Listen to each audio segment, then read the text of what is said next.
12 কেজির এলপিজি সিলিন্ডারের দাম বাড়ল 70 টাকা। বাসাবাড়িতে লাইনের গ্যাসেও চাপ কম, বাধ্য হয়ে ইলেকট্রিক চুলায় ঝুঁকছেন অনেকে।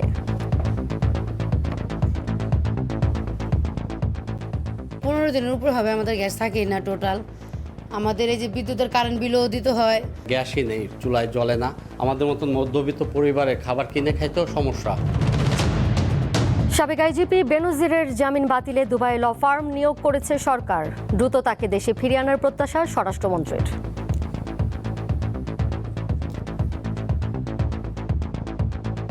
কয়েকদিন আগেই ল ফার্ম নিয়োগ করেছি এই বিষয়টা, শুধুমাত্র তাকে ইনস্ট্রাকশন দেওয়া হয়েছে যেন বেইল ক্যান্সেলেশনের জন্য সে পার্সু করবে। ঢাকার চারপাশের নৌপথে আবারও চলবে ওয়াটার বাস। যাতায়াত আরও সহজ করতে বেসরকারি কোম্পানিগুলোকেও সুযোগ দেওয়া হবে।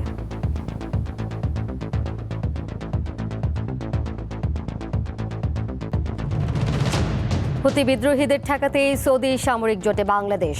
উদ্দেশ্য ইরানের বিরুদ্ধে যুদ্ধ নয়, জানালেন প্রধানমন্ত্রীর পররাষ্ট্র উপদেষ্টা।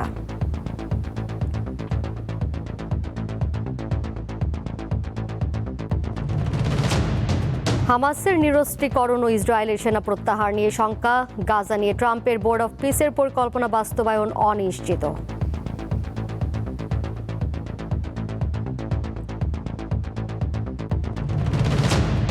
দীর্ঘদিনের সঙ্গে জর্জিনা রদ্রিগেজকে বিয়ে করতে যাচ্ছেন ফুটবল তারকা ক্রিস্টিয়ানো রোনালদো। আগামী সপ্তাহে হবে আনুষ্ঠানিকতা।